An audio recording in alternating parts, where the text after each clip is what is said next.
Yo, RX back with another breakdown of UFC Tampa Covington versus Buckley.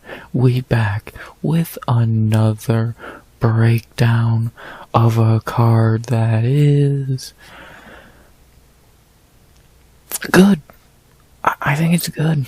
It's pretty solid card. Pretty solid fight night. We're not in the Apex, thankfully. We're in the Tampa for the first time in, fuck if I know. I can't remember the last time they went to Tampa. And they're bringing a good card with them. They had a lot. The prelims have some good fights. The main card has some good fights. The main event's a pay-per-view level fight. Colby Covington on a fucking fight night. What are we in 2014 again? Like, they brought a really good card out to end the year, and I'm excited. I can pretty much see two bad fights at most on this card. So it's just a really solid card. 13 fights at the right now. We've still got weigh-ins and all that bullshit. Knock on wood in that regard. But it's a fun card. Again, Colby Covington on a fight night, can't get much bigger than that. And then you got bangers like Cub Swanson, Navajo Stirling's debut, Michael Johnson, Joel Alvarez, Felipe Lima, etc., etc. Should be a fun night in Tampa to end the year, so I'm excited. Way better than 310. I know it can't be worse than 310. Shit, that joke of a card. But this should be fun. Even if it's not amazing, it still should be fun. So I'm excited. And let's end the year on a high note. So, excuse me. Sorry. Already yawning before the fights even happen. That's a bad sign.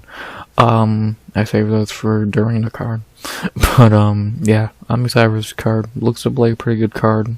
Like I said, two bad fights at most, and can't complain about that. So let's see what we got on deck here, and break it down. So before I do that, please, as always, like, comment, subscribe. Now I'm gonna waste time with this 100 subs thing because it's not happening. If we end at 71, which thank you for getting me up to 71, cool. Don't really bother me. Don't care. Thank you for watching, no matter what. Subbed or not, liked it, disliked it. Thank you. Besides that, I can't think of anything else to say. You ready to break down some fights for the last time in 2024? 50 something, I think it's 52, 53 cards in a year, which means this is the 52nd or 53rd breakdown. So let's enjoy it. You ready? I am. Let's break down some fights for the last time in 2024. Let's go. We begin this night in Tampa Bay with a fight in the straw weight division. Not a great fight, but a good prospect in it, and it's a really predictable fight, so take that for what you will. As in our first fight of the night in the straw weight division, almost said flyweight, or after just saying straw weight. In the straw weight division, we begin the night with Piera La Ferreira Rodriguez versus Josefine Thunder Knutsson. I swear Josefine has opened every card she's been on, and this is her third UFC fight. So she opened Noche last year and on Apex. No, was her Palastri fight the first fight of that card? I don't know, but I guess she really likes opening up cards, and she's 2-0 doing it so far. So let's see if she can keep that streak. So yeah, not an amazing fight to begin the night, but whatever, it's better than nothing. At least it's like not two cans fighting. We got a good prospect in there, so let's see what happens. And we will begin the breakdown with Josephine's opponent, Piera Rodriguez. Piera in the UFC is 2-2, coming off Contender Series. In her first two UFC fights, she beat Kay Hansen and Sam Hughes. After that, she got fraud checked pretty much by Jillian Robertson, and then got DQ'd versus Ariane Corneloti. Probably should be 2-1-1 in the UFC, since that Corneloti fight was bullshit. Carnelossi did her best acting impression, so, you know, top tier there. Just making Stirling proud, but, yeah, I don't got much to say about Piera. She's not good. She's one of those female fighters who came off Contender Series, and she didn't even look that great on Contender Series. She didn't look that great. She didn't look great on Contender Series, and her 2 UFC ones, she didn't look great. She's just, like, not a good fighter. Her striking is eh. Like, I've never been impressed with her striking. Her cardio is dreadful.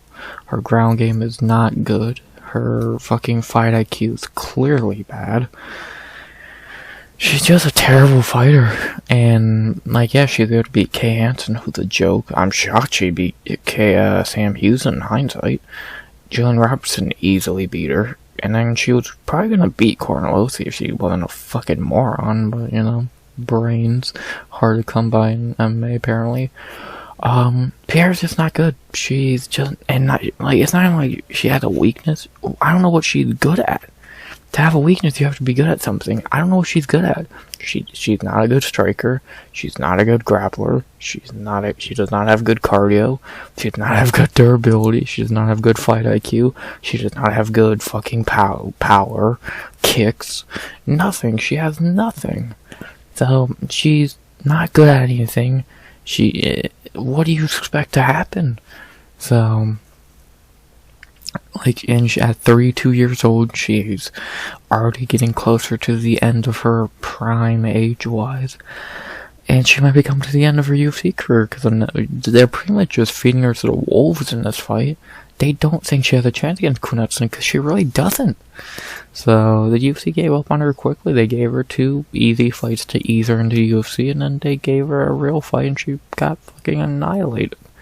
And then she fought Carnelossi. They tried to get her back on track, and she fucked that up. So they're like, okay, go get fucking beat up. So, Piera's not good. I can't really put it any other way. Like, she's just not good. She's beaten no one you've ever fucking heard of before the UFC. Her 2 ones in the UFC, she didn't even look good in them. And she's just not a good fighter. So, 32 years old, 9-2 on a 2-fight skid, because she got herself DQ'd. I don't know what to say. She's terrible. She has nothing in her game where I see it. I'm like, oh, well, she's kind of good at that. Nothing. At all. That simple. To talk about her opponent, Josefine Knutsson. Josefine in UFC is 2-0. Not coming off Contender Series. She did have a fight and she did win, but she didn't get a contract that night. So, necessarily not coming off Contender Series in that form, but still, she did win on Contender Series. Since then, she's had 2 UFC fights on short notice. She stepped in and fought Marnik Mann, and then in her last fight, she fought Julia Pilarstri. In her UFC debut against Mann on short notice, she easily won. Like, as you should. It's Marnik Mann, one of the worst fighters I've ever seen. Like, calling her a fighter might be a fucking reach, to be honest, because she's just terrible. And she's like 2 feet tall, so Josephine was just able to do whatever she wanted in that regard. And then against Pilarstri, I think that's a really debatable decision. I don't know if Knutsson really won that fight. It was not the worst robbery I've seen. I'm definitely going to rewatch it soon, because I'm doing the end of the year rankings, but I don't believe Knutsson won that fight. And even if she did, she didn't look great. Like, Pilarstri's really good. I'll give her a break there, but at the same time, her grappling does not look good. Good thing she's fighting someone who has somehow worse grappling. But against her first real test in Pilarstri, she didn't really look the best. So, I guess it happened. I'll give her a break. But she's gonna really need to bounce back here, and I guess that's why they're giving her a fucking layup. So, I guess it makes sense. Not much else to really say. Knutsson's a really good kickboxer, coming from, I believe, Hamzat's gym. So it's actually kind of shocking she had no grappling. But, yeah, she's a really solid kickboxer. She has, like, offensive grappling, defensively debatable. But she's not going to need to worry about the defensive part of it. So maybe the offensive we'll see, but defensively, yeah. 28 years old, very young, very good prospect. Just very good already. She could be a problem at strawweight. We'll see how far she can go. A win here will give her 3 in a row, and you can really start booking her in better fights against higher level fighters. So we'll see what happens here. Yeah, I think Knutsson is one of the most interesting prospects going into 2025. Well, maybe by this time next year she's in top 15. I wouldn't be shocked. Don't be if she is. She's really good. The betting on sort of height have Josefine Knutsson minus 225 to plus 185. You could have her minus 500, I think. I don't really see how she loses this fight. Where is Piera better? Striking? No. Cardio? No.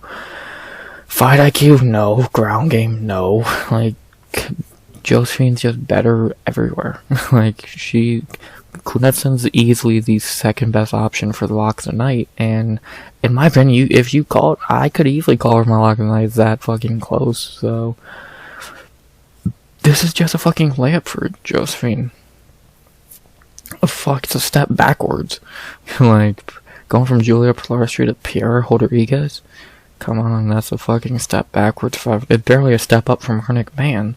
So Josefine Knutsson by domination for 15 minutes. I guess she could get a finish, but she only had one in her career. She couldn't finish.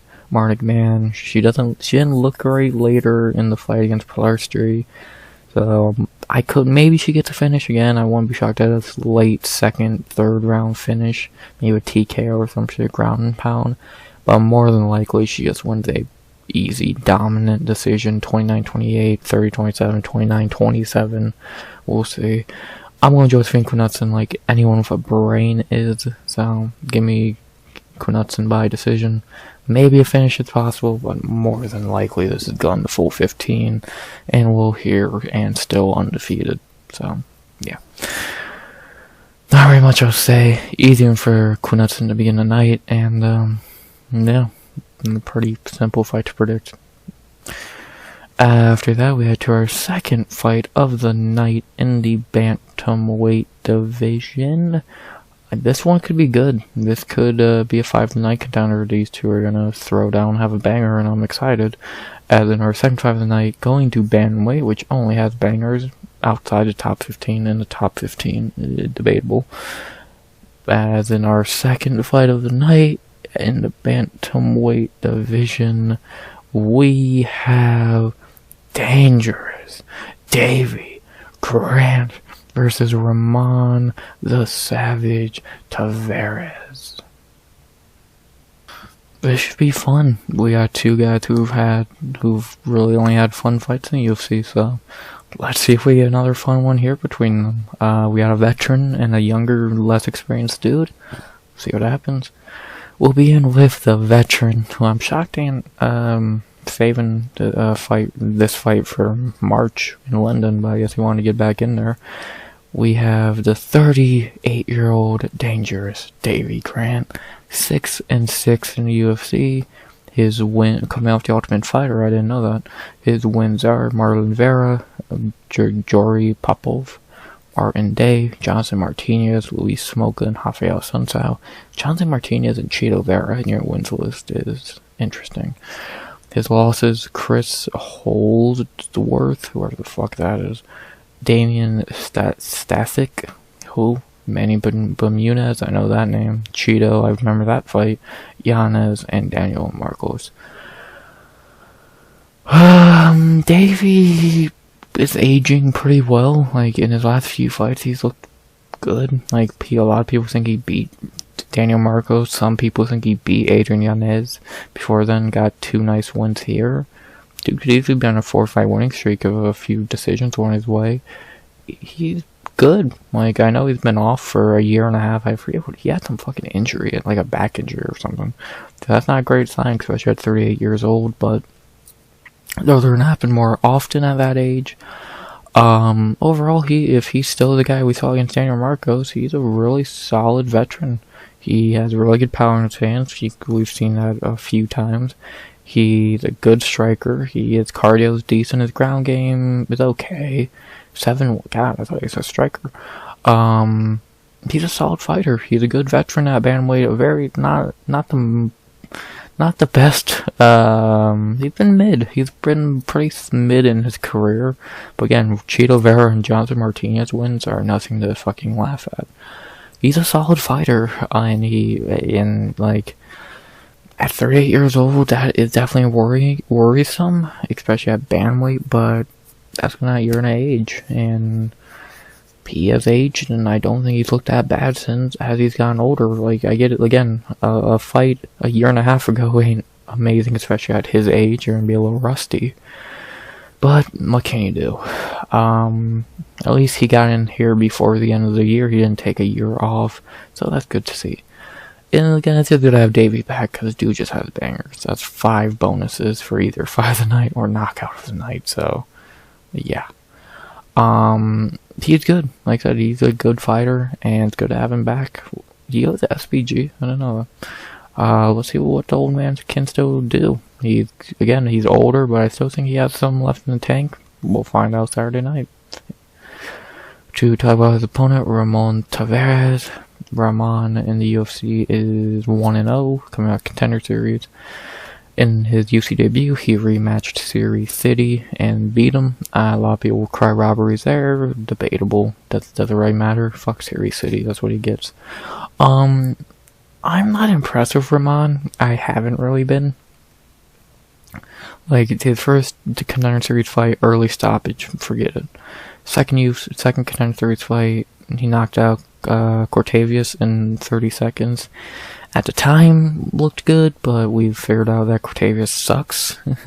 I don't think Cortavius is very good.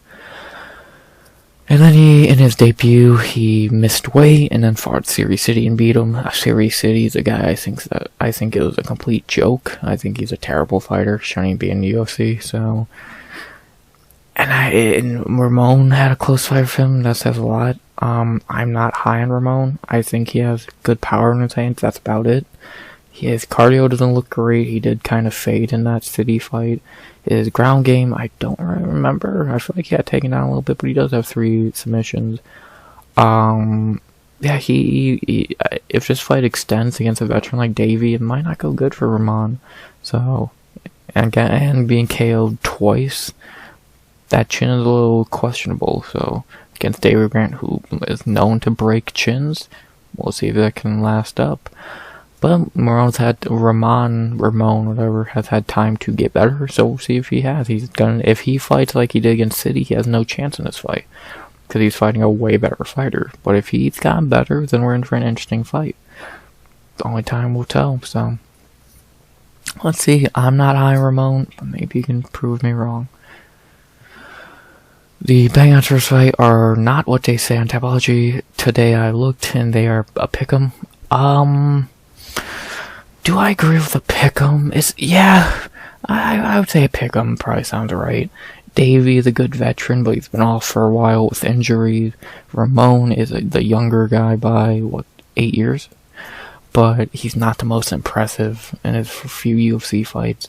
So yeah, I'd agree with a pick'em. I could see it going either way. How washed is Davey and rusty? Is Ramon actually that good? We'll see. We're gonna have a lot of questions answered in this fight. I'm excited. Again, this should be a banger. We either get a fun knockout or more than likely a fun decision. So this should be fun. I'm very excited for this fight. Oh, okay. Tapology. I'm going with a young gun. Who am I going with? I went with the underdog. Well, the how do you say? The wide opinion, the underdog. Consensus. There we go. I'm fucking stupid. I'm going with the looked at underdog, Davey Grant here. I don't like him being 8 years older. I don't like him coming off a long layoff and injuries. But I just think he's probably better. I'm not impressed with Ramon. I don't think he's that good. And from what I've seen from him in the 3 times I've seen him fight, I've not seen anything that has shown he can beat Davey Grant. Again, unless Davey's just super done, then yeah, he probably beats him, but I just have a problem. I just don't see that happening. If we get the Davey Grant we've seen his whole career, who's a good fighter, I don't think Ramon's that good of a fighter. So, dude, he beat Siri City and Cortavius Romulus, two guys who suck. So, I don't know what you want me to say. I'm going Davey Grant here. I think he's the better fighter. He's way more experienced, especially if the fight goes deep. Again, Ramon did show a little bit of cardio issues, plus he actually has to make weight tough there. I'm going Davey Grant. Give me the veteran. Give me the underdog. I'm going Davey Grant by decision. I could see him cracking Ramon's chin. He has good counters, but at 38 years old, he's a little slower. He's coming off injuries and a layoff. Just go for the safe pick of a decision, in my opinion. Give me Davey Grant by decision. It's hard not to pick him here. I'm going Davey. Let's see if this is really my only underdog pick that's not biased. So, give me Davey Grant by decision. The best underdog on the card, in my opinion. At least when he was the underdog. We'll see what happens with the odds by fight time. But I'm going Davey Grant by decision. Can't really say much else. Give me the wise old man over the unproven, not that impressive young guy. Davey Grant by decision. After that, we go to our third fight of the night, which is, I think, the only one to have a opponent change since it was booked, because this was meant to be her versus someone else. So I'll talk about that in a second. But that's about all I'll talk about, because there's not a lot to say for this fight. So let's not waste any more time. Our third fight of the night in the flyweight division, our last female fight of the year, we have Miranda Fear the Maverick versus Jamey-Lyn Horth. This was meant to be Maverick versus Cortez. Again, Cortez pulls out, and again, an inexperienced prospect steps in. So, see how this one goes. I can guarantee you it goes the same as the last time, but we'll see. Not gonna say a lot here. Let's get into it. Miranda Maverick, to begin this breakdown, we know Miranda Maverick by now. 7-3 in the UFC, really should be fucking 8-2. Her only loss are to Earn and Jasmine Jasdavicius. She beat Macy Baba. Few other notable wins: the Joe Jua win in her debut, Trent Robertson, Cachoeira, Barbosa in her last fight, which again cancelled because of Cortez. She's really good. I think she's still in the top 15, or got back in the top 15 on a 3-fight winning streak now. She's really good. She's a very solid fighter. She's never going to be champion, but she's not bad enough to not be ranked. She's a very solid fighter. So, like, I can't really add anything else, because I just think this fight's pointless. Like, I get Cortez pulled out, but you couldn't find anyone better. So, I like Maverick. I think she's a good fighter, but we know her ceiling. We've seen her ceiling, and now she's just beating up prospects. She's turning into Dan Ige. She's just beating up these young fighters when she's a ranked fighter. So, like, yeah, she's just kind of fucking gatekeeping the rankings. She's good. Not very much else to say. She's good on the feet, good on the ground, good cardio. 27 years old. Can't say much else. To talk about her opponent, Jamey-Lyn Horth, who I just talked about a few weeks ago. Horth in the UFC is 2-1. Her wins are Haley Cowan and Ivana Petrovic, and her one loss is Veronica Hardy. Yeah, her 2 wins are against 2 bad fighters, and that Petrovic win, she didn't even look good, and that Petrovic win a few weeks ago. And against Veronica Hardy, a good veteran like Miranda Maverick, she got beat. It was close, but she did not win that fight, so she's just not ready for a fight like this. I don't think she ever will be. She's a fine fighter, but do I ever think Horth will be a top 15 fighter? No. Do I ever think she'll even be a top 20, 25 fighter? No. She's okay, but she's on that level of Dione Barbosa and fucking Andrea Lee. She's fine, but she's not like a world beater. Montana De La Rosa, probably a better example. She's 34 years old. She's not really amazing at anything. Her striking's her ground game's She's making a quick turnaround.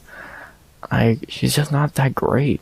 And now a month turnaround to fight Miranda Maverick. Respect for stepping in, but this is gonna not end well. So again, respect for stepping in, but it's just, you're not to this level. Simple. The bang after fight had Miranda Maverick minus 350 to plus 275. Yeah, you could have her minus 450. She's probably the third best option for the lock of the night. She's gonna win this, just like the Dione Barboza fight. Horth is just not on her level. Which, I'm not saying Maverick's some top 5 fighter, but she's a solid, well-rounded, experienced fighter. Horth is 34, coming off a fight a month ago, who barely beat Ivana Petrovic a month ago. So, get Miranda Maverick by decision. It's pretty simple fight to predict. Maverick by decision's almost a lock in itself, so Horth is just not ready for a fight like this. The same thing I said about Dione Barboza. I think Dione's a little... Is she better than Horth? It's debatable. It's the same fight as the Dione Barboza fight. Give me Maverick by decision against the less experienced, not as good fighter. Simple. Miranda Maverick by decision. Nothing much to add to a fight that simple. After that, we go to our fourth fight of the night, this time in the featherweight division, even though this is between two bantamweights. I'll explain that in a second. And then our fourth fight of the night, we have a banger, a fight I'm hyped for. Two really good fighters here.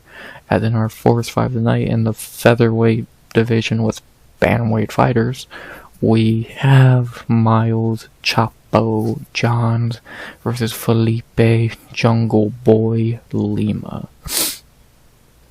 The reason it's that featherweight, I'm guessing, is because this fight was booked very recently. This was booked only like a few weeks ago. So, I get it. This has nothing... They're not moving up to featherweight. These are two bantamweights. Whoever wins this moves up in the bantamweight division, not the featherweight division. Simple. I'll take him fighting up 10 pounds if we just get this fight, because this is a great fight. I can't wait for this fight, so let's see it. Can't wait. Let's break it down. We'll begin with the veteran of this fight, Miles Johns, 6-2-1 in the UFC. Those wins are Cole Smith, Kevin Natividad, Anderson Dos Santos, Vince Morales, Cody Gibson, and Douglas Silva de Andrade. And those two losses are Mario Batista and John Castaneda. He had a no contest with Dan Argueta because Miles Johns popped for weed, I believe. So, yeah. Johns was meant to fight Cody Garbrandt a month ago, so I guess they just saw he needed a... It's actually funny, I think Lima needed a fight as well. Lima was meant to fight Taylor Lapilus, so they put them together. I forgot about that part. But, yeah, Miles Johns a very good fighter, always been a very solid fighter his whole career. 30 now, again older, but still in the prime of his career. Going to Fortis MMA with Trey Ogden, who's the other guy? There's another fighter there. Who's the other fucking guy, dude? He was on that card with them. Why am I blanking so hard? There's another guy from that gym that's a decent fighter. Garrett Armfield. Yeah, there you go. Him, Garrett Armfield, Trey Ogden. Pretty solid gym. Ogden fights on the first card 2025, so let's see if Miles can set the tone for next year.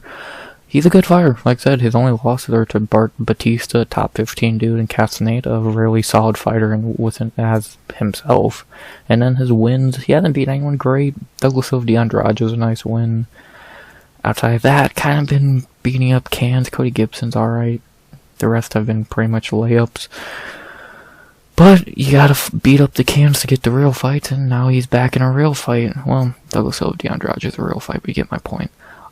Johns is a solid fighter. Like I said, he's got really good striking, got really good power, his ground game's solid, his cardio's decent. He's a really solid fighter. I can't really say much else. He's kind of in the same position as Miranda Maverick, where he's really good, but he has a lot of skill, but he's not good enough to be top 15, top 10 guy, but he's not shit enough to be lower ranked, not that good. He's top 20, top 25, like Maverick. It's that simple. He's a top 20, top 25 guy, which is, there's much worse things to be. So, Johns is really good. He's going to be a real test for Lima. And let's see how he does here. Definitely, in my opinion, probably a step up from Cody Garbrandt in 2024. I'm now almost happy that fight got canned because we didn't have to see Cody Garbrandt get fucking flatlined, so I'll take it. Let's see what Johns can do. Let's see if Johns can expose the kid. To talk about his opponent, Felipe Lima. Lima in the UFC is 1-0. In his UFC debut on short notice, he beat Muhammad Naimov. Lima's great. He's a great fighter. I'm hyped to see him on a somewhat full camp. He was meant to be fighting a few months ago, so he's not super short notice again. In his debut against Naimov, he looked good. I think I had him up, I think it was 1-1 or 2-0 for him going into the third, and then he choked out Naimov, so can't really complain about that. Yeah, Naimov sucks, but what can you do there? He's getting a step up here against Miles Johns. At least he's now fighting bantamweight. He's still not fighting at bantamweight, but again, at least he's fighting a bantamweight. I make improvements. 26 years old, looked great in his debut. Let's see how he does here. Hopefully he's not one of those guys who look great in their debut on short notice and then suck. Hoff Garcia is a legendary example of that. I could probably think of more if I really took the time to just this year. So, fucking Manel Copton card will go Felipe Dos Santos, a prime example. But yeah, Lima looked great in his debut. Yeah, again against a layup, but what can you do? Now he's getting a real test. See how he does. I'm excited to see this kid back. 26 years old. Could be a really good addition. Another really good addition to 135 because they don't have enough, right? I'm excited to see him back. 13-1. Let's see if the kid's legit. The betting on this first fight have not been on Tapology all week, but I believe Lima was like minus 260 around that betting line. I don't know if I would have him that high of a favorite. I'd probably have Lima minus 190. I think minus 190. He's good. I think Lima's really good, but let's not forget who Miles Johns is. I know he's never been a ranked dude or whatever, and his wins are not jumping off the page, but he's a really solid fighter. So I feel like the people are forgetting who Johns is. I'm not saying he's gonna win, trust me, but Johns is a real hard test for your second UFC fight on not the longest notice. Still better than his debut fight notice-wise, but it's still short notice. Step down from Taylor Lapilus, I agree, because goddamn, that's a hard fight. But a step up from Muhammad Naimov, a giant one at that, so let's see if this Lima kid's ready. Let's see if this Lima kid's legit. I'm excited. I can't fucking wait. Who am I going with in this fight? As much as I'm giving Johns some praise, I don't think he should be such a big dog. It's hard not to go Lima. I liked what I saw in the debut. I think he's a really, really good prospect. I think he's gonna, if he wins this fight, he puts himself right into the category of like your Payne Talbot's prospect-wise at 135. Especially, and depending on how he wins, he might jump Talbot, because Johns is better than who Talbot has beat. As much as I love Payne Talbot, one of my favorite fighters, Miles Johns is a little better than Cameron Simon, so. But we gotta see Lima win first, so. Time to see if the kid's legit. Miles Johns is gonna test him. Either Johns is gonna fraud check the kid, or Lima's gonna prove he's legit. I can't wait to find out which happens. I'm gonna go Felipe Lima by decision. It's gonna be a tough fight for him. We're gonna learn how good he is. That just reminds me of Randy Brown-Brian battle last week. The really good prospect versus the veteran. Hopefully this fight's a little less boring than that one, though. Give me Felipe Lima by decision. Could be a finish, I guess, but I feel like it's unlikely. Let's see if the kid's legit. Lima by decision. Banger fight. Speaking of banger fights, our fifth fight of the night?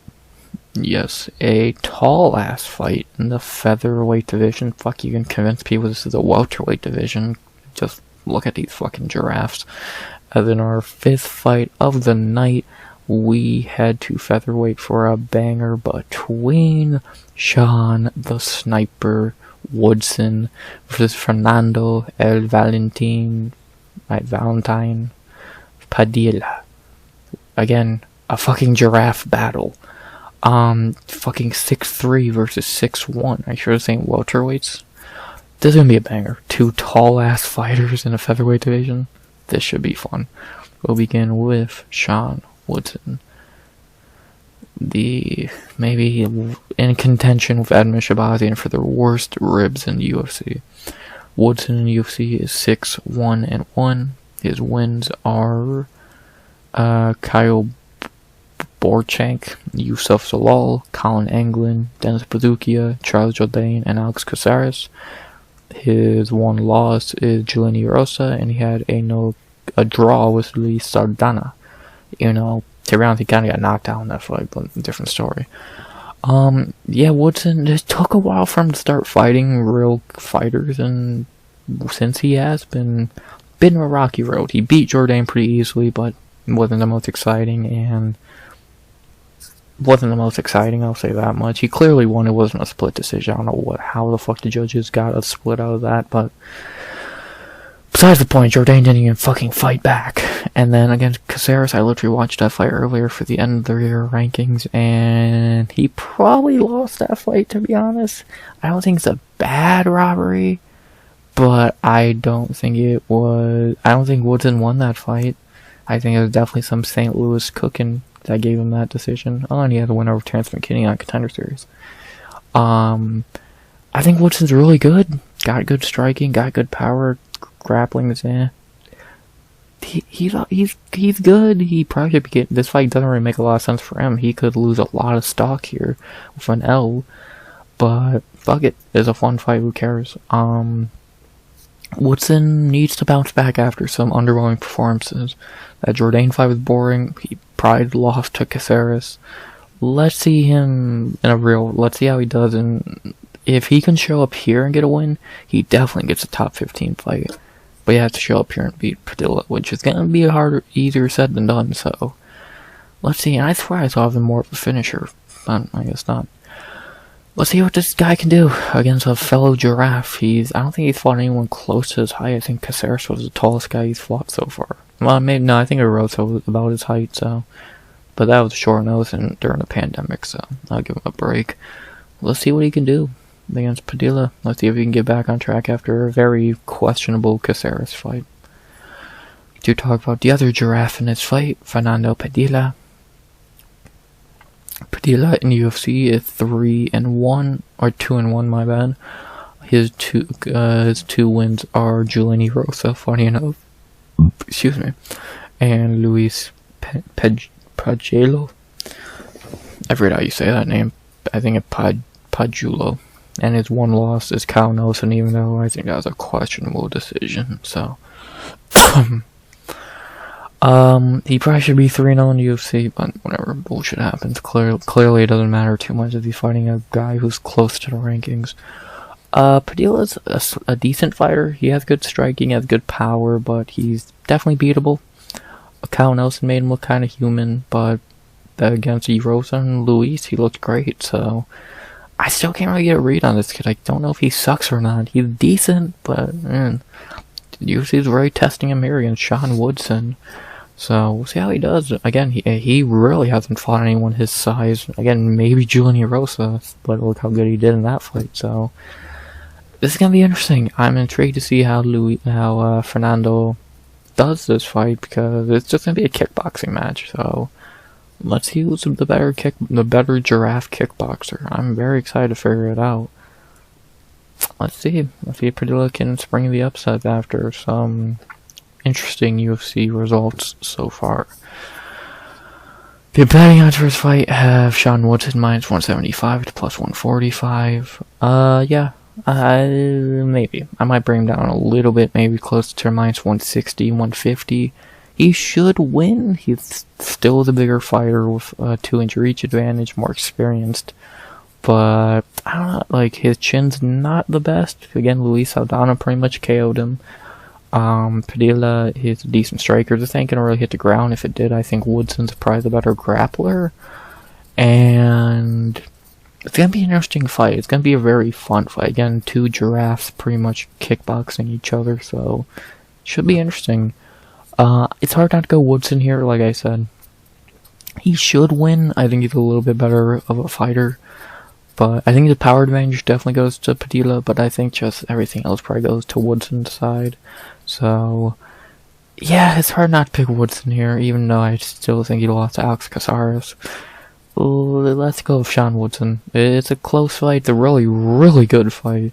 Even if it, again, really doesn't make a lot of sense for Sean Woodson, but if it's a good fight, who cares the logic behind it? I'm gonna go Sean Woodson by decision. He should win, like I said. But I could see Padilla springing the upset with his power, so only time will tell. Give me Woodson by decision, but I'm not as confident as some people are. I definitely think 88%. Debatable. Give me Woodson by decision. I don't really see a finish from Woodson in this fight. If a finish happens, it's probably Padilla. So, yeah. Sean Woodson by decision.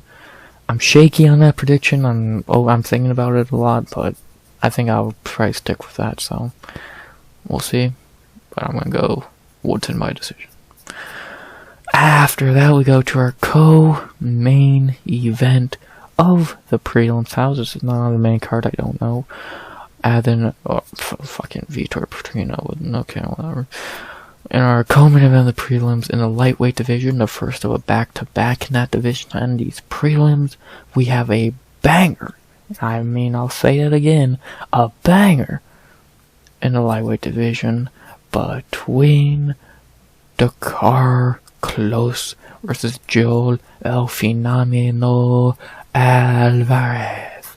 This is gonna be a fun fight. This might not go 15 minutes, and I'm not upset about that. Let's see what happens. We'll begin with the veteran Drakkar Klose, 36 years old, from the MMA lab, 9-2. His wins are Devin Powell, Mark Diakese, Lando Venata, Bobby Green, Christoph Giagos, Brennan Jenkins, Rafa Garcia, Joe Selecki, and Joe Quinn Silva. His losses are David Tamer and Benil Dariush, and Klose is a solid fighter. Like he's on a nice winning streak right now, but it spans a lot of years. And his best win on that winning streak is Joe Quinn Silva, who's alright. It is good to see him fighting consistently again. He is a decent fighter. Like I win over Bobby Green and Lando Venata. That's not bad. He's not a bad fighter. He's a solid one. He is 36 years old, like I said, but he's using the most of the time he has left in this fucking game, man. And he's looked good on this winning streak. Smashed Brennan Jenkins, beat Rafa Garcia in a forgettable fight, smashed Joe Selecki literally, and beat Joe Quinn Silva, even though he did fade in that third round. If I remember, he had to do some Chandler fucking he did the Chandler thing forwards. He tried to smash Joe Quinn's Oh no, was that Joe Quinn who did it? I don't know. Someone did the Chandler to an extent in that fight, and it's fun. That was a good fight, but he's not really fighting that great. Like I said, Joe Quinn Silva and Rafa Garcia, two very mid fighters. Joe Selecki and Brennan Jenkins, two terrible fighters. Like, again, a win over Bobby Green's great, but that was in 2018. It's 2024, almost 2025. You're 36 years old, so I think Klose is good, but I think the age is going to get to him eventually, and now he's fighting a real fighter, a real, like, contender level fighter.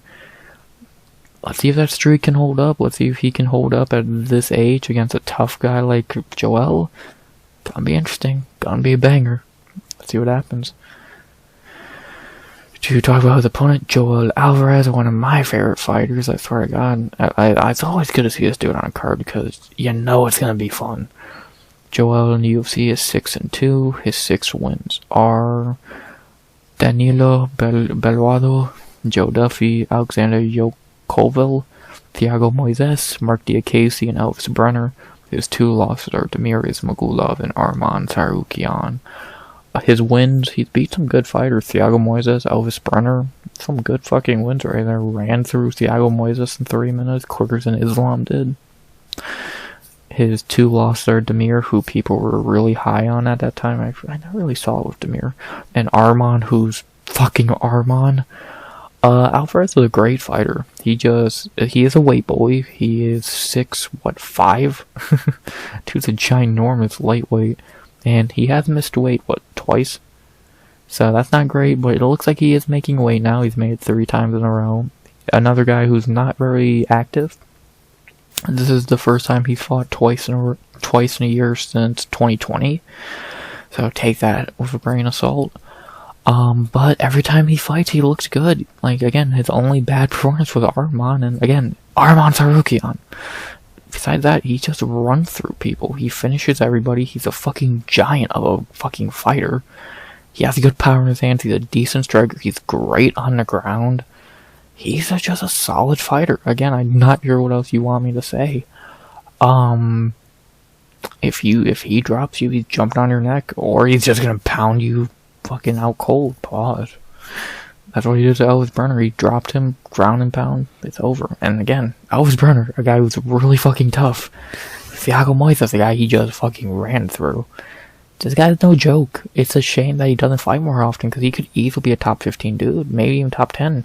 Like, dude, Jalen Turner, that dumb fuck, could be top 15. Joel Alvarez, who's better, and Turner's size, could easily be top 15. So, yeah, it's a shame he doesn't fight more, but maybe if he's starting to fight more, he's also on a winning streak, 2 in a row. Let's see if he can fucking stay active. He's really good. Spain's on fire right now with fighters.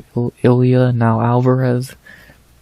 Let's see if Joel can bring as much success as Ilya. He might not win the belt anytime soon, but if he can stay active, he can get in that top 15. Let's see if he can stay active, though. And he has to win this fight also. The betting odds for the fight have Joel Alvarez minus 340 to plus 265. Yeah, I get it. I might drop that a little bit. I might go 290. Like, Alvarez should win. He's a better fighter than Klose. He's a bigger fighter than Klose. He's 5 years younger than Klose. God, he's a giant compared to him. He should win. On the feet, he's really good, and power-wise, he can just knock people out. Klose does have a weak chin also, and then submission-wise, ground game's not even close, pun intended. Joel should win this fight. I just really don't see him losing this fight unless he got clipped. He should win. He's better on the ground. On the feet, he's really good. He should win this fight. It's that simple. Can't really put it in much simpler terms. How does he win this fight? I think it's a hard debate, and I'm gonna say he's never won by decision. But is this the first time he wins by decision? KO'd once, decisioned once. Never submitted against a guy with 16 submissions. Interesting. And got KO'd by Benil Dariush's bum ass. Give me Joel Alvarez by. Does he also get a decision? Does his record get broken like Shavkat's? Nah. Give me Joel Alvarez by knockout or submission.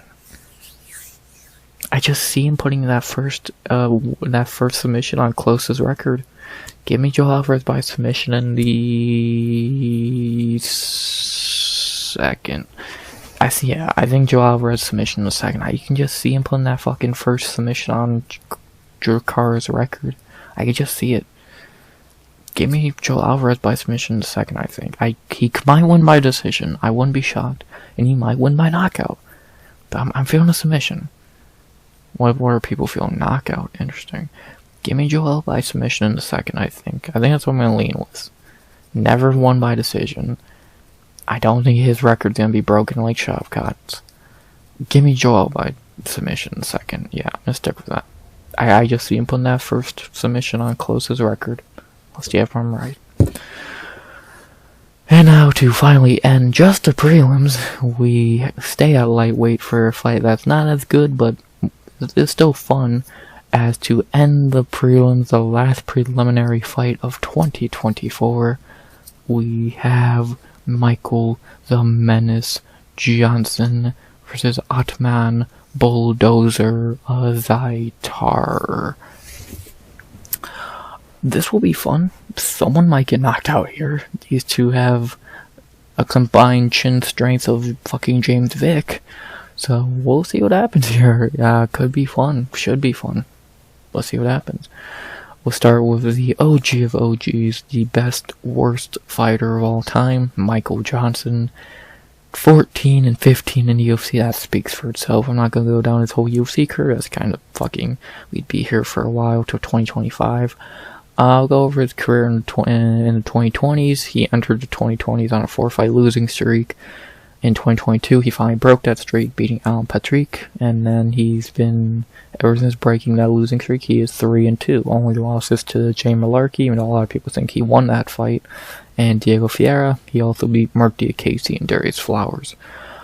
So his 3 wins are against 3 terrible fighters, and his 2 losses are Malarkey, who again, a lot of people don't think won that fight, and Diego Piera, who is really fucking good and got him with the same punch Josh Emmett did. So, yeah, Johnson still can go. Like, we just beat Darius Flowers earlier in the year. His ground game is still good. He was able to just take Flowers down at will. Striking wise, he's still a decent striker. His chin is just non-existent. Fucking Diego Piera hitting the same punch that fucking Josh Emmett did. So take that as you will. Is Johnson in his prime anymore? No, he's 38 years old. He's 22-19. I don't even know if he had a prime. He just somehow beat guys like fucking Tony Ferguson and Dustin Poirier for no reason. So, yeah. Not very much to say about MJ. We know what we're getting with a 38-year-old MJ, a guy who's a decent striker, decent grappler, and no chin. But I don't think he should be retired right now. He can still go. He can still beat shit fighters like Darius Flowers and Mark Diakase. He's just not going to beat guys like Diego Piera. So, which category does Ottman Azaitar fall into? I think we know that answer, but I guess we have to wait and find out. So, it's MJ. What else can I say? To talk about his opponent, Ottman Azaitar. Azaitar in the UFC is 2-2. His 2 wins are Teemu Packaled and Kama Worthy. His 2 losses were Matt Frevola and Francisco Prado. Azaitar came in the UFC with a lot of hype, knocked out Teemu, knocked out Kama Worthy as a big underdog, if I remember. I know he's a little favorite. Had all the hype, and then some bullshit happened. I forget what he did. He did something fucking stupid. Oh yeah, he violated COVID. Good job, dumbass. And then he came back after 2 years, fought Matt Frevola, got knocked out. Came back in 2023, got knocked out against Francisco Prado. And now he's come back another year and a half later against Michael Johnson.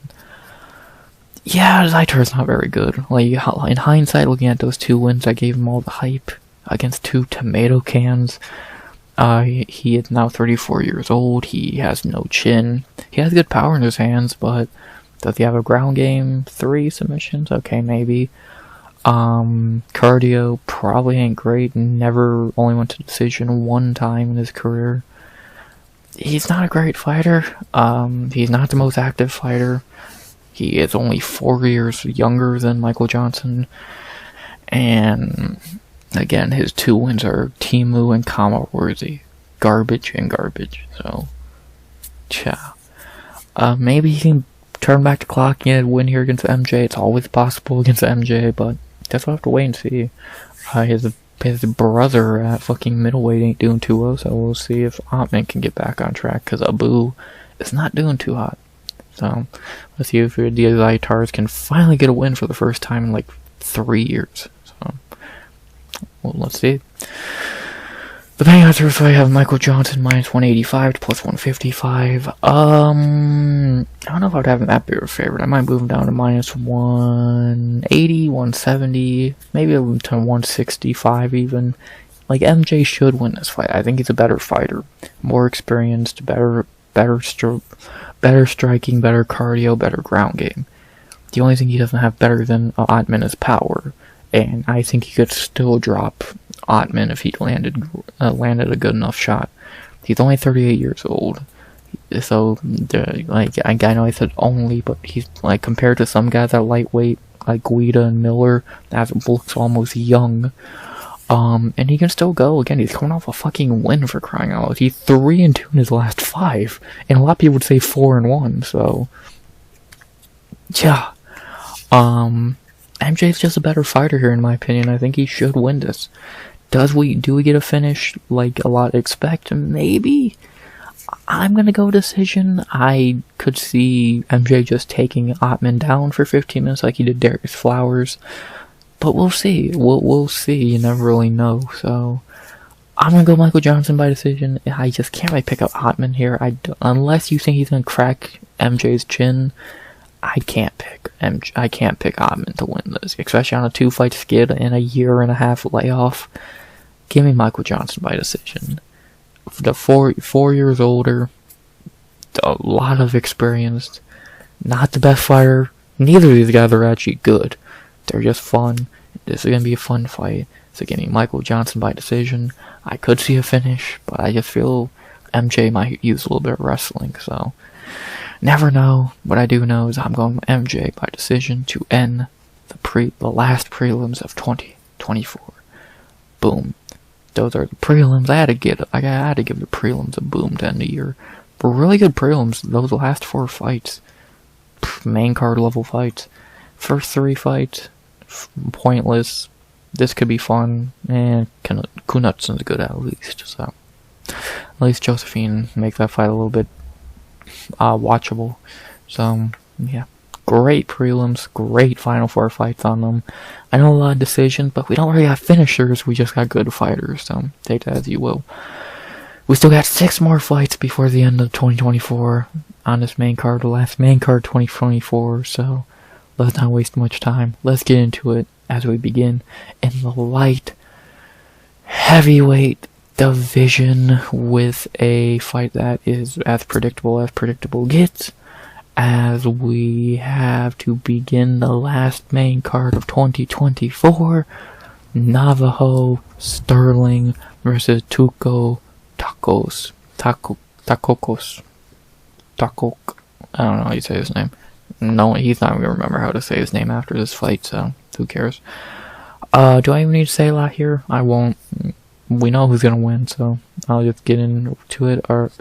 I'll be in with Bill Skarsgård, aka Navajo Stirling. Making the UFC debut, looked great in Contender Series, coming from City Kickboxing. That gym that really fell off. They still got Carlos Alberg, and that's about it. Dan Hooker's good, but he has to actually, fight. Stirling looked amazing on Contender Series. I think he's the underdog, no less. I don't know, he's a favorite. My bad. Yeah. He looked really good. I can't really say much else. He's getting a complete layup here. 27 years old, 5-0. The only worry in his game is his takedown and ground game. But I don't think Tuco will have enough time to use that. So, yeah.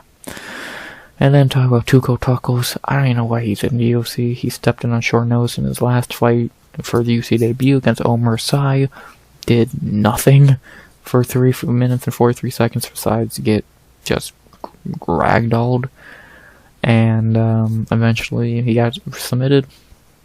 Now he's getting a full camp for the first time in the UFC, and we'll see how he does. The only thing I really know about him is that he's training partners with Brennan Allen, so that's kind of a plus. But outside that, he's never beat anyone good. He actually is just completely unlucky when it comes to the UFC. Fucking Jamey-Lyn, Omer Sy, and Navajo Stirling. That's just bad luck, my guy. So, he was in Bellator and he got beat up. You know you suck. Yeah, I think Tuco will probably be cut after this fight, especially if he does get walked in fucking minutes. So, yeah, let's see how long he can last. If he can last longer than he did against Omer, I don't know if that'll be impressive or shocking. So, yeah, not much else to say. Betting odds have Navajo minus 500. Actually, I think he's like minus 1,000 now, as he fucking should be. And he is my lock as a night. He should win this with ease. So, give me Navajo Stirling by knockout in the first. Very simple prediction. Tuco's not good. Navajo is. this is just a complete setup fight for Navajo to get a quick, easy knockout in his debut, and I think he'll do that pretty easily. So give me Bill Skarsgård by knockout in the first. I see that comparison. If you don't, that's too bad for you. And yeah, not really much else to say. Stirling by knockout in the first, something you'll never hear about on the other Stirling.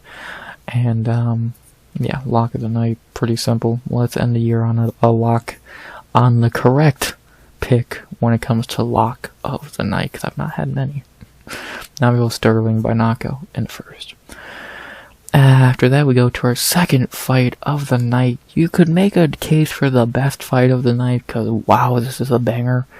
As in our second fight of the night in the bantamweight division, another banger, another banger, another banger. Can't wait for this.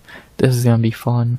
And then our second fight of the main card, going to 135, we have Daniel Sancora Marcos versus Adrian Yanez. I'm not saying Yanez or what the fuck they say it.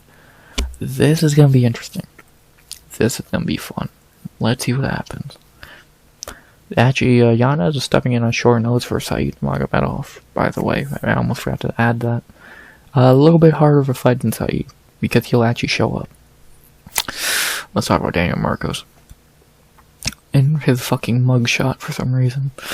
Marcos in UFC is 3-0-1. His 3 wins are Simon Oliveira, Davey Grant, and John Castaneda. And his one draw was, or no contest, my bad, was with Orichi Lang, a fight he was winning pretty easily. But he had to keep kicking him in the dick for no reason. Marcos is okay. Like, I've not been super impressed with him. Simon Oliveira, he looked good against, but Simon Oliveira sucks. Again, a lot of people don't think he won that Davey Grant fight.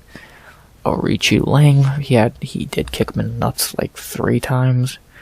And John Castaneda, that was probably the best he's looked, the most I've been impressed with him. But I wasn't even that impressed with that performance, because Castaneda is good, but he does have a tendency to not show up in fights. So again, take that as you will.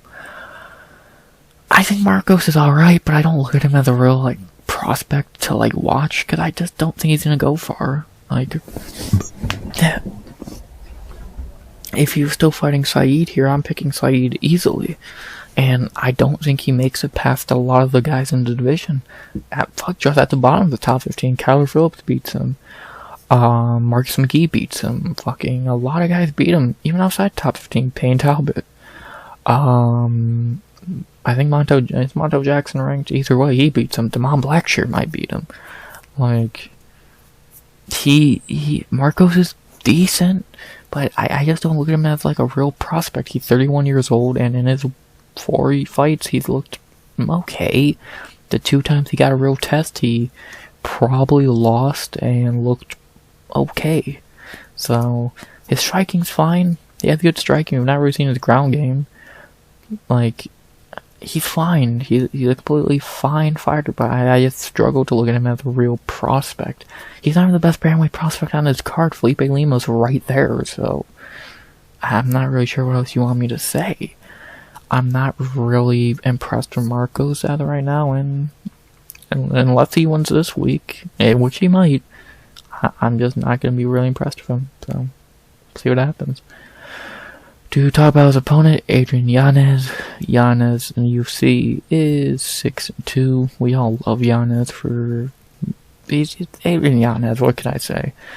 His wins in UFC are Victor Rodriguez, Gustavo Lopez, Randy Costa, Davey Grant, Tony Kelly, and Vinicius Salvador. His 2 losses are Rob Font and Jonathan Martinez. Wins-wise, he doesn't really have any great wins. Davey Grant's his best win, and again, that was not a great fight. Randy Costa, that was a fun fight, but Costa kind of sucks. I think Grant's the only guy in the UFC, the only guy he has beat still in the UFC. His 2 losses, Rob Font, and that was an off night, and Jonathan Martinez. J-Mar's gonna do that. He's gonna kick the shit out of you. So, yeah, not great luck there, but it happens. Yanez is good, man. He's good. He has good power in his hands. He's a good striker. His defense is not great. His kick defense is even worse. Have we ever seen his ground game? I can't remember him ever getting a takedown or getting taken down, so I'm not really sure what to add there. Sorry. On the feet, we know it's really good. We know he has bombs in his hands. If he touches your chin, you're going down and out, so he just needs to land one. We'll see if he can land in this fight. He's really good. He got back on track in his last fight, got his confidence back. Now time to see if he can get back on track and back close to the rankings. So I thought he was ranked going into that Rob Font fight, which is crazy to look back at. Just a year and a half ago, he was one of the hottest prospects in the division. Now he's the underdog against Daniel Marcos. Crazy how quick things change. But we all love Yanez. He's really good, and we'll see what he can do here. If he can fraud check Daniel Marcos. The Bangers fight have Marcos minus 175 to plus 145. I'd move that down a bit. Like, I think Marcos is gonna win, but I would have him like minus 140 at most. Like, he's not been that impressive. If he beats Yanez, it would be his best career win so far. So take that for what you will. I'm just not been impressed with Marcos. I don't think he's that guy in the division when you got guys like Payne Talbot running around who are better than him. So, like, I'm not sure what you want me to say. Like, if you take my bias away, do I think Marcos wins this fight? Yes, I think Marcos should win this fight. But how did I not pick Adrian Yanez, man? It's Adrian fucking Yanez. I've only picked against him twice. Once. Yeah, I'm picking Adrian Yanez biasedly. I don't care. Give me Adrian Yanez by knockout in the second.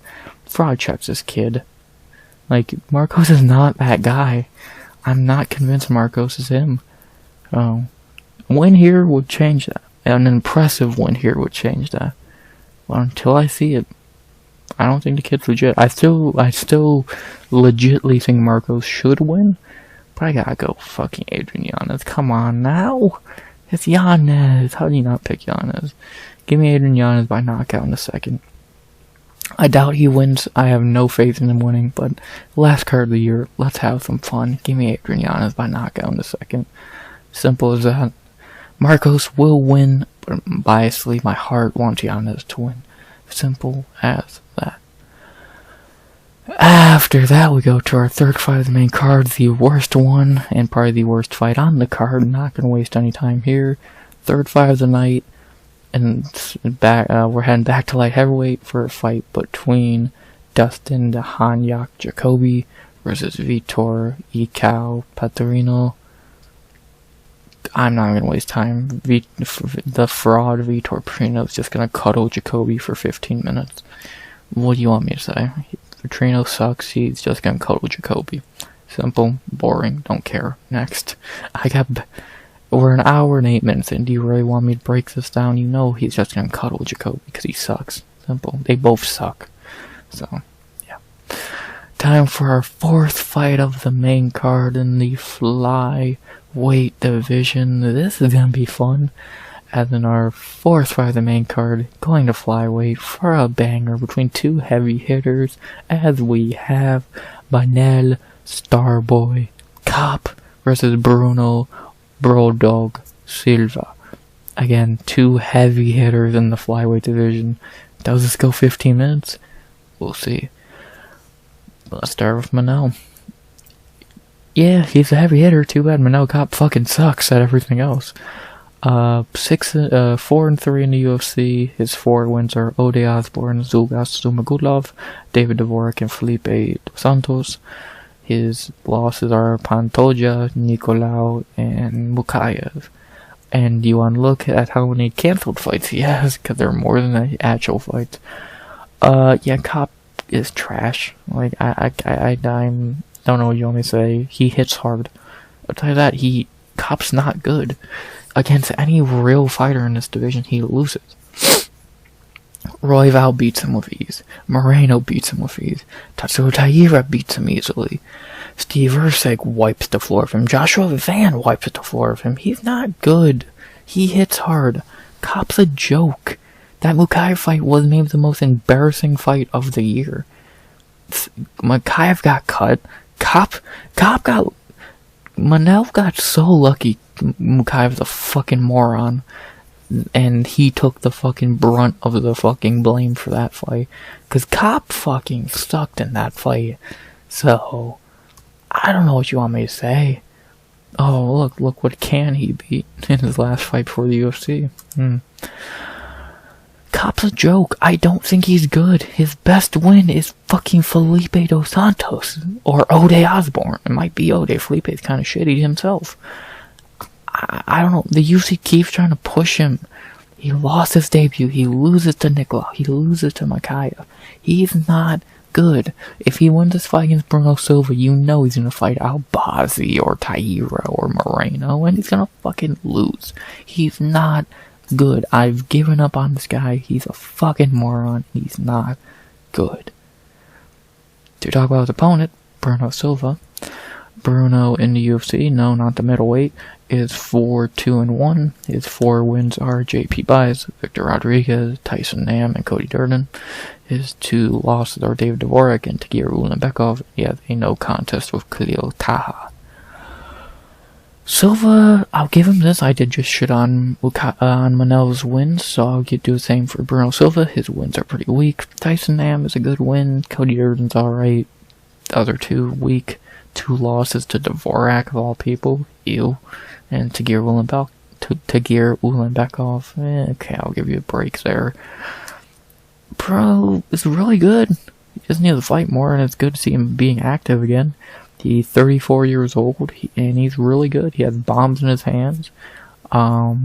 His defense is bad. Cody Durden was dropping him like twice. But if he touches your chin, you're going down, and it's gonna be night-night. But he actually has to touch your chin. And he actually has to show up to the fight, which is something he doesn't do because he barely fights. But again, it's good to see him staying active on a 4-fight winning streak now. This is the biggest fight of his career. A win here and he's in the top 10. That's interesting. And this is a winnable fight for him. I think Kop's not that good.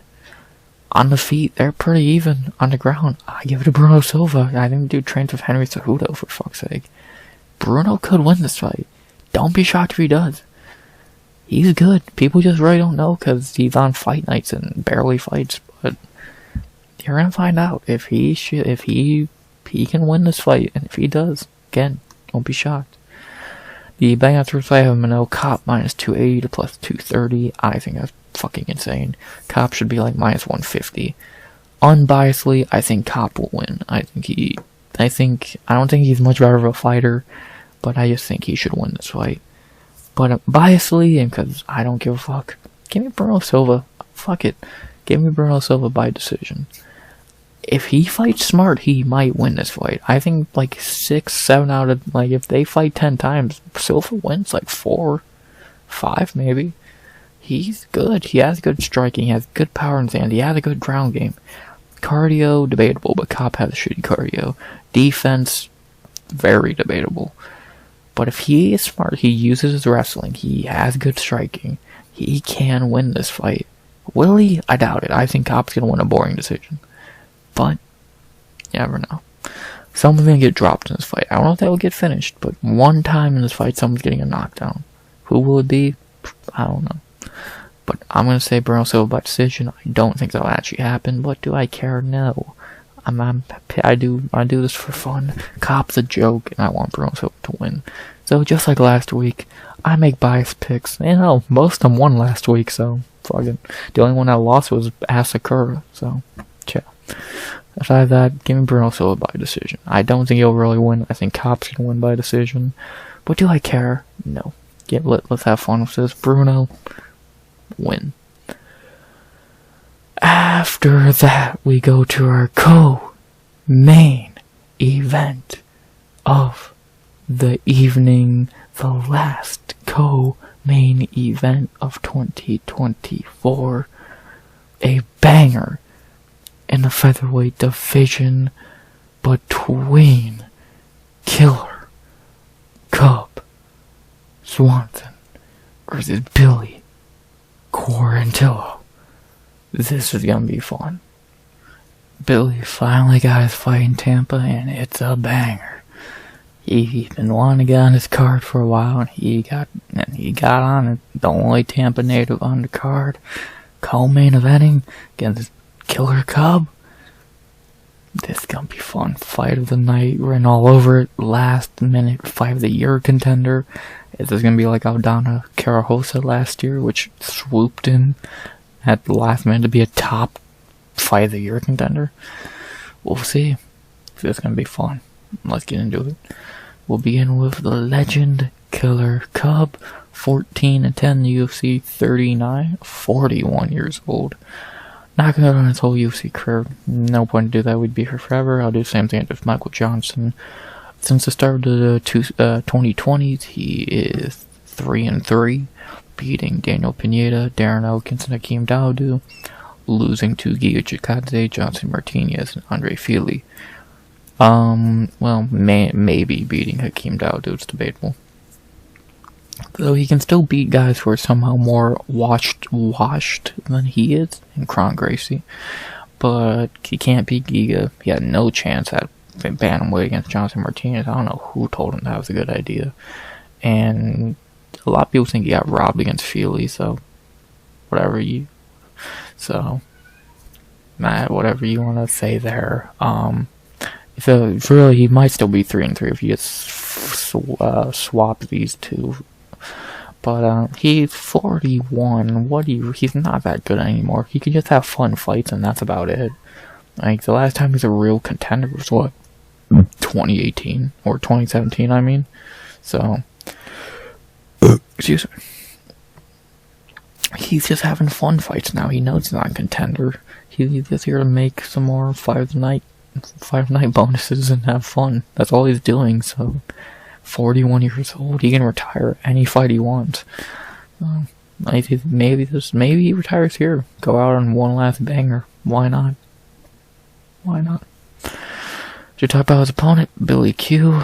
Billy in the UFC is 6-4, also very old, 36 years old, still younger than Cub by a while.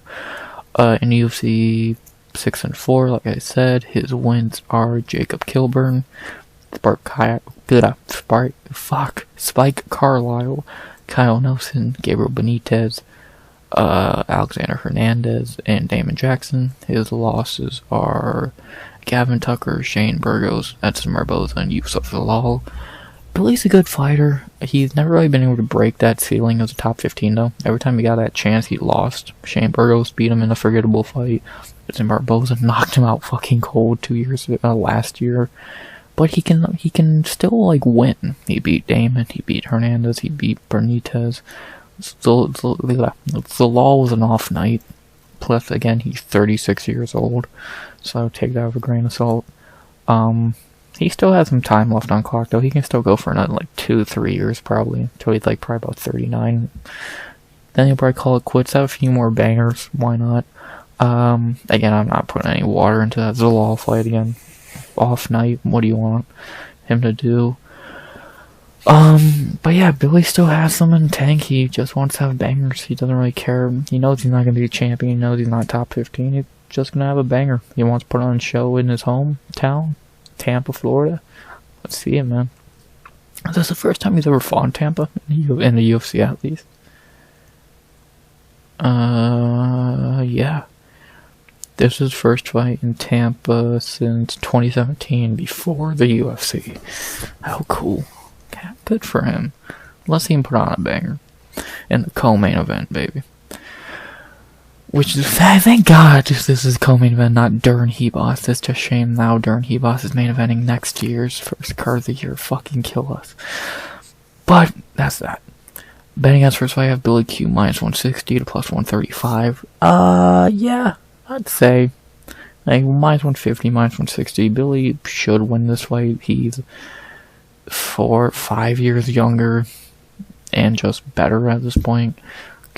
Cub's legs are fucked up. He can't take body shots well. His chin has been cracked too many times to count.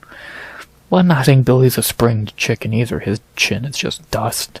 His ground game is good. Cardio is fun. Like, it's fun, whatever.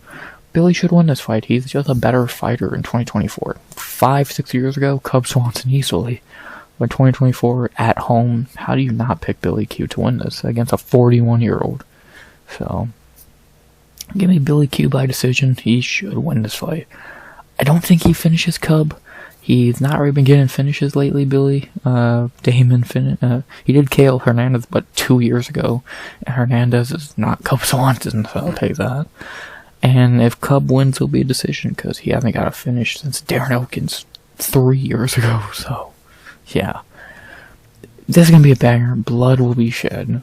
Fight of the night will be given out, and it will probably be to this one, so let's just get to this. I can't wait. Gonna be fun. Fight of the night. Let's have it. Billy Q by decision. Hometown boy getting the win. Love to see it. Let's do it. And now, finally, for the last fight of 2024, the main event of UFC Tampa in the welterweight division. This was only booked a few weeks ago, so it's not the most amount of time for these guys to prepare, but who cares? It's an amazing fight to end the year, and I can't wait. As our main event, our final fight of 2024, we have Colby Chaos Covington versus Jamey-Lyn New Mansa Buckley. This is gonna be fun.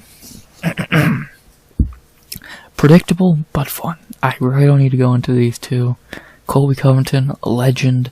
He is old. He is 36 years old now. He's a little past his prime. We saw that in the Leon fight. He broke his foot. Just didn't look like himself. Even in the Masvidal fight, like, not the best performance. He kind of just cuddled Masvidal. But it's Colby Covington. How do you not love Colby Covington? America's fighter. Trump's favorite fighter. Our fucking president, baby. Colby winning. Colby main eventing this final, being the final fight of 2024 with the year 2024 has been perfect. Perfect. Everything down to the last minute detail. And then for Jamey-Lyn Buckley, 5-0 since moving down to welterweight, beating Phil Ho, Morono, Luque, Nsultan, and Wonderboy. Best he's ever looked. He's a real contender now. At middleweight, he kind of sucked. I thought he was kind of a joke at middleweight, but at welterweight, he looks like a new fighter. Like, knocking out Wonderboy. Like, if you showed me Buckley at fucking 185 and said in a few years he's gonna knock out Wonderboy, I would laugh at you. Nsultan, that was a good fight. Luque, that just aged really well last week. Morono, fine win. Phil, okay, yeah. He's a brand new fighter out at welterweight, and he's a real contender. 30 years old, good power in his hands, got a ground game, got fucking striking. Cardio, debatable, but he can go 3 rounds, 5. I don't know, we might find out here. He's good though. He's a real contender. A win here, and he's one fight away from a title shot. If he wins this, I think he should fight Usman. If Usman finally stops ducking everyone, it'd be nice. But, this is gonna be a great main event to end the year. Either one guy gets back on track and proves he still got it, or one guy proves he's legit as a contender. Welterweight's on fire right now. You gotta love it. I can't wait for this fight. What a fight to end the year. Usually we end the year with some, like, trash, like, actually Leon Colby last year, which was a bad fight, or I think, like, Wonderboy and Geoff Neal ended, like, 2020 or something. Derek Lewis, Chris Dawkins. So I'm happy we're ending with a banger. The fight, the betting odds. Buckley minus 250 to plus 205. Sadly, I agree. If I take all my bias away again, Buckley's gonna win this fight. He's better on the feet. He's better on the ground. Well, he's stronger. I don't know if he's better on the ground. He's better on the feet, though. He's 6 years younger. If this fight was happening 5 years ago, Colby wins with ease. But it's 2024, about to be 2025. Colby 36, coming off a year layoff. Buckley is on the best streak of his life. it's like, I don't see Colby winning this fight. I'm picking Colby.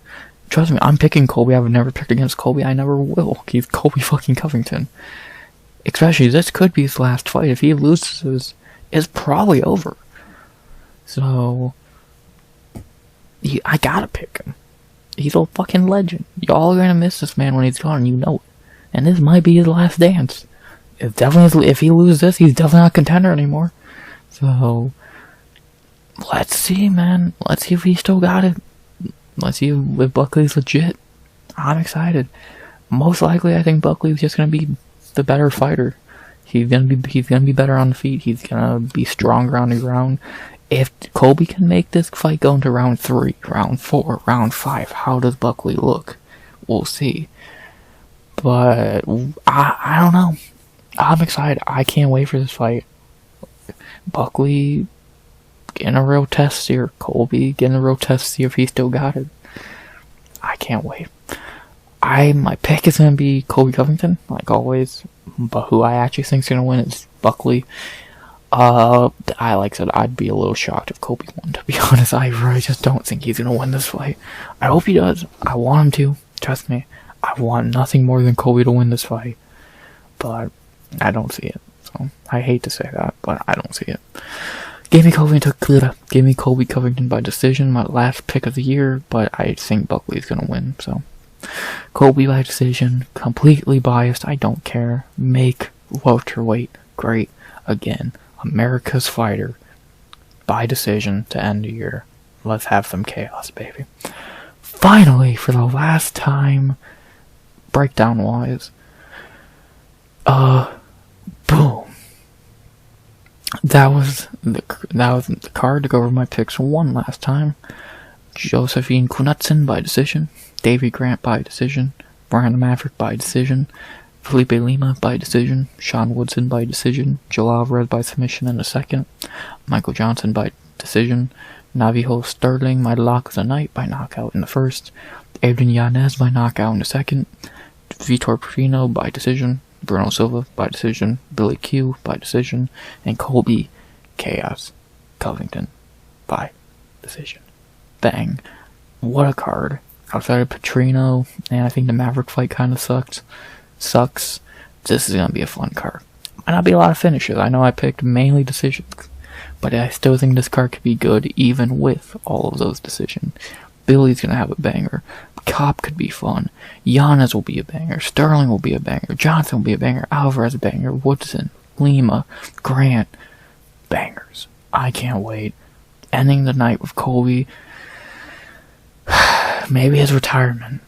We'll see, man. If either his resurgence or his end. We'll see. How does Colby's story end? We'll find out Saturday night. I can't wait. Saturday night's main event. Colby Covington, Joe Quinn Buckley to end 2024.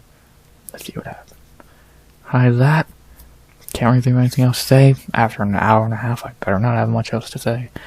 Good card. I'm excited. Let's end the year right. Outside that, I hope you enjoyed the video. I hope you enjoyed the last breakdown of 2024. And you will hear me recap this card Sunday for the final recap of the year. Sometime on Sunday, hopefully not at 8 o'clock like last week, but we'll see. This is a later card. The main card's starting at 10 o'clock, so but I'll probably get to recap out. I have to get the last one out on time. So, let's end on a high note. Fight-wise, video-wise, let's do it. Hope you enjoyed the video. Hope you enjoyed the last breakdown of the year. And as always, please like, comment, subscribe. 100 subs go by the end of 2025, I guess. But I'll just say like, comment, and subscribe. Thank you for watching, liking, commenting, subscribing, disliking, whatever you want to do. And as always, RX out. Good vibes only and always.